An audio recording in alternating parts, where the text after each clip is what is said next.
Good afternoon. देखिए, आज second part है उसका जो हम लोग देख रहे थे। इसका फुल फॉर्म देख रहे थे जो एग्ज़ाम में आता है। 16 तक हो गया था। अब यहाँ पर देखेंगे डीपीएस का होता है, ये एक पोस्ट होता है अधिकारी का, ये डायरेक्टर पोस्टल सर्विस, ठीक है। डीपीएस अधिकारी होते हैं, ये एसएसपी से बड़े होते हैं और पीएमजी सर से इनका पद थोड़ा छोटा होता है, ठीक है।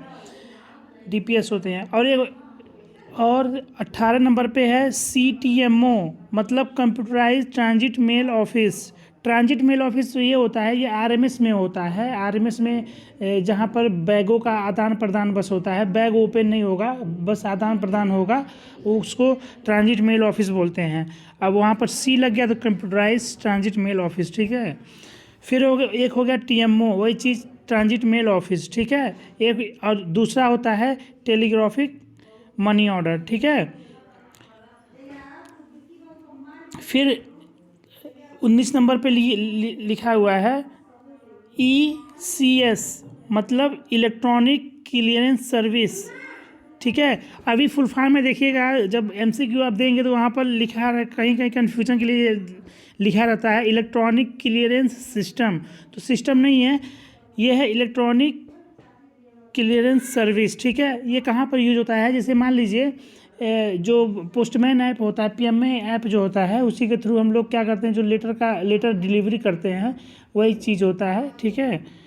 फिर हो गया एफएमयू, फ्रैंकिंग मशीन यूजर, ठीक है। जब फ्रैंकिंग मशीन पढ़ेंगे उसमें देखेंगे। फिर होता है EFT, electronic fund transfer. Electronic fund transfer मतलब वही ऑनलाइन से जो हम लोग पैसा भेजते हैं, जैसे एनईएफटी होता है, नेशनल इलेक्ट्रॉनिक्स फ़ंड ट्रांसफ़र। फिर इस समय लेटेस्ट हम लोग देख रहे हैं जो सबके मोबाइल में है, यूपीआई, जिससे हम लोग पैसा भेजते हैं, वही माध्यम ऑनलाइन पैसा भेजने को वही बोलते हैं इलेक्ट्रॉनिक फ़ंड ट्रांसफ़र। सोम मतलब होता है स्टेटमेंट ऑफ मेलिंग, ठीक है। फिर ईएमओ मतलब होता है electronic money order. Electronic money order ये चीज़ होता है, जैसे पहले होता, अभी भी होता है, कुछ बहुत कम होता है, भेजते हैं लोग। इलेक्ट्रॉनिक मनी ऑर्डर ये क्या होता है, पैसा भेजा जाता है एक जगह से दूसरे जगह पे, पहले लोग भेजते थे। अब कुछ सरकारी विभाग के, जैसे मान लीजिए एक कोई आदमी है जो जेल में बंद है, तो जेल में चूँकि काम कराया जाता है सरकार के द्वारा, तो वहाँ पर काम के बदले उनको कुछ पैसा मिलता है, तो वो पैसा वो लोग कैसे भेजेंगे अपने घर पे, तो वहाँ पर यूपीआई, फ़ोनपे, गूगल पे नहीं चलता है, क्योंकि वहाँ मोबाइल नहीं चलाते हैं वो लोग। तो इलेक्ट्रॉनिक मनी ट्रांसफ़र, ये मतलब मनी ऑर्डर के थ्रू ही भेजते हैं वो लोग। वहाँ से मनी ऑर्डर अपने घर पे भेजेंगे तो पैसा पोस्ट ऑफिस के जो पोस्टमैन रहेंगे या पोस्ट मास्टर होंगे, वो उनके घर पे जाके पैसा दे देंगे, ठीक है। ऐसा बुक होता है। बाकी और उसका कहीं ज़्यादा उतना अब यूज़ नहीं है। अब जो जिनकी मजबूरी है, जो मतलब अभी पुराना सिस्टम यूज़ कर रहे हैं, जहाँ पर अभी नया सिस्टम लागू नहीं हो सकता, जैसे जेल में, वहाँ पर ये दिया जाता है। फिर डीएनके होता है, इसका होता है डाकघर निर्यात केंद्र। डाकघर निर्यात केंद्र देखिए, ये अभी हाल ही में बना है। इसका मतलब ये है कि जैसे मान लीजिए कोई चीज़ आपके पास है जो बहुत बढ़िया आप बनाते हैं, उसको चाहते हैं कि विदेशों में भी एक्सपोर्ट करें, दूसरे देशों में भी अपना बिजनेस बढ़ाएं, दूसरे देश में भी अपना जो प्रोडक्ट है वो बेचे, तो डाकघर निर्यात केंद्र हर जगह बना रहता है। तो वहाँ पर जाइए, अपना जो प्रोडक्ट है वो बुकिंग कीजिए, वो भारत सरकार की पोस्ट ऑफिस का जिम्मेदारी है, वो जहाँ कहेंगे आप वहाँ भेज देगा, ठीक है। ये चीज़ है। फिर ई पोस्ट होता है, इलेक्ट्रॉनिक पोस्ट, ठीक है। वही चीज़ जैसे इलेक्ट्रॉनिक पोस्ट, जैसे मान लीजिए एक तरह का ईमेल आईडी आप देखे ही होंगे। जैसे पहले क्या होता था कि जैसे मान लीजिए लेटर भेज रहे हैं, ठीक है, लेटर भेज रहे हैं तो थोड़ा टाइम लगता था पुराने ज़माने में, उस समय पहले जब ये सब नहीं था, मोबाइल, तो ई पोस्ट क्या होता था, ये बहुत तेज़ी से भेजता था। जैसे ईमेल आप भेजते थे ना, तो वहाँ पर आप जाइए, अपना अलग से काउंटर होता था, वहाँ पर आप जाइए, जो भी अपना है, जो भी आप बातचीत करना चाहते हैं, जो भेजना चाहते हैं, वो कर दीजिए। जो वहाँ के बाबू रहेंगे या जो वहाँ के कर्मचारी रहेंगे, वो मनी और वो उसके ईमेल के थ्रू अपना भेज देंगे, ठीक है। इसी को बोलते हैं इलेक्ट्रॉनिक पोस्ट, ठीक है। ESMO, electronic satellite money order. फिर एक्सटेंडेड सैटेलाइट मनी ऑर्डर, देखिए मैं इसमें दो हो सकता है। एक्सटेंडेड सैटेलाइट मनी ऑर्डर, ये सैटेलाइट के थ्रू भेजा जाता है अधिक तीव्र गति से, ठीक है। EVP, electronic value payable parcel, ठीक है। फिर EMS, express mail service. EMS आप जब देखेंगे वहाँ पर जब स्पीड पोस्ट आप जब कराने जाते हैं तो जो स्टिकर चिपकाते हैं स्पीड पोस्ट के जो बाबू जो बुकिंग करते हैं, तो जब आप वहाँ पर देखेंगे वो जो स्टिकर चिपकाते हैं उसके नीचे EMS लिखा रहता है, express parcel post, express mail service, ठीक है। फिर EPP, इसका फुल फॉर्म होता है एक्सप्रेस पार्सल पोस्ट, ठीक है। FPO, फील्ड पोस्ट ऑफिस और फॉरेन पोस्ट ऑफिस।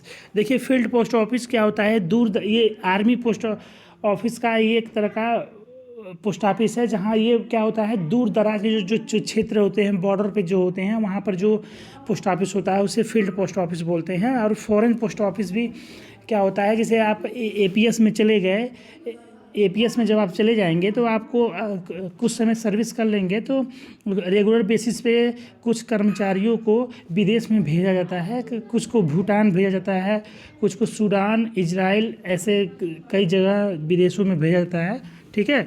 तो वही चीज़ है ये फील्ड पोस्ट ऑफिस और एक फॉरेन पोस्ट ऑफिस, ठीक है। फिर है एक FSPO, फॉरेन सब पोस्ट ऑफिस, सेम चीज़ वही हो गया, ठीक है। जैसे अपने यहाँ post office head post office हुआ, सब पोस्ट ऑफिस वैसे वहाँ भी होता है, ठीक है। VPP, value payable post, value payable parcel, ठीक है। दो चीज़ इसमें फुल फॉर्म होता है, एक दिया रहेगा तो एक नहीं दिया रहेगा, ठीक है। GPO, ये होता है जनरल पोस्ट ऑफिस। देखिए GPO क्या होता है, GPO जैसे UP का है, लखनऊ में है GPO, बहुत खूबसूरत बिल्डिंग होता है GPO। जो पुराने ज़माने के जो अंग्रेज़ थे जब स्थापित किए थे पोस्ट ऑफिस, तो वो महल की तरह GPO होता था, मतलब एक समझिए बहुत ही शानदार बिल्डिंग होता था, ठीक है। उसमें जो वहाँ के जो उच्च अधिकारी होते थे पोस्ट ऑफिस के, वो वहाँ वो बैठते थे। अभी भी आप जाइएगा अपने जो सर्कल है वहाँ पर जाइएगा, देखिएगा GPO बहुत ही खूबसूरत बिल्डिंग होगा, एकदम महल की तरह लगता है। लखनऊ में आप जाइएगा, लखनऊ का GPO देखिए बहुत ही खूबसूरत है, बहुत ही ज़्यादा खूबसूरत है ये पोस्ट ऑफिस, ठीक है। ये पुरानी बिल्डिंगें हैं, कुछ तो बिल्डिंगें ऐसी हैं GPO जो विश्व धरोहर की इस सूची में आती हैं, ठीक है। सरकार उस पर बहुत पैसा भी खर्च करता है और बहुत खूबसूरत सजाए रखा जाता है उसको, ठीक है। फिर होता है HPO, हेड पोस्ट ऑफिस। फिर RLO, रिटर्न लेटर ऑफिस, ठीक है। अब देखिए रिटर्न NED लिखा है, और जब MCQ आएगा तो उसमें EN नहीं लिखा रहता है, फिर रिटर्न लेटर ऑफिस, तो वहाँ पर कन्फ्यूजन हो जाएगा। तो आप रिटर्न लेटर ऑफिस देखिए ये कब यूज होता है, जैसे मान लीजिए कोई लेटर है आप भेजे कोई पर्सन कोई दूसरे को भेजा, वो आदमी मिला नहीं, ठीक है, तो वो वापस करेगा सेंडर को, सेंडर भी नहीं ले रहा है तो एक तरह का लावारिस हो गया। लेटर अब विभाग करेगा क्या, तो वही लेटर RLO भेजा जाता है, वहाँ कुछ समय रखा जाता है, फिर उसको कोई क्लेम करने उसके बाद जो भी प्रोसीजर होता है उसको किया जाता है, ठीक है। HSA, हेड सॉर्टिंग असिस्टेंट, ये देखिए ये होते हैं, ये RMS में होते हैं हेड सॉर्टिंग असिस्टेंट, ठीक है, ठीक है। तो और इस एक बार 32 नंबर पे देख लेंगे HRO, हेड रिकॉर्ड ऑफिस और हेड रिकॉर्ड ऑफिसर। देखिए हेड रिकॉर्ड ऑफिस RMS का जो हेड ऑफिस होता है उसको बोला जाता है, और हेड रिकॉर्ड ऑफिसर उनको बोला जाता है जो वहाँ के HRO के जो हेड होते हैं, जो बड़े अधिकारी होते हैं, सबसे बड़े, ठीक है। ये चीज़ हो गया। बाकी अगला इसका फुल फॉर्म का भी वीडियो आएगा, मिलते हैं अगले वीडियो में। कुछ कन्फ्यूजन होगा तो कमेंट करके पूछिएगा, मिलते हैं अगले वीडियो में, तब तक के लिए बाय।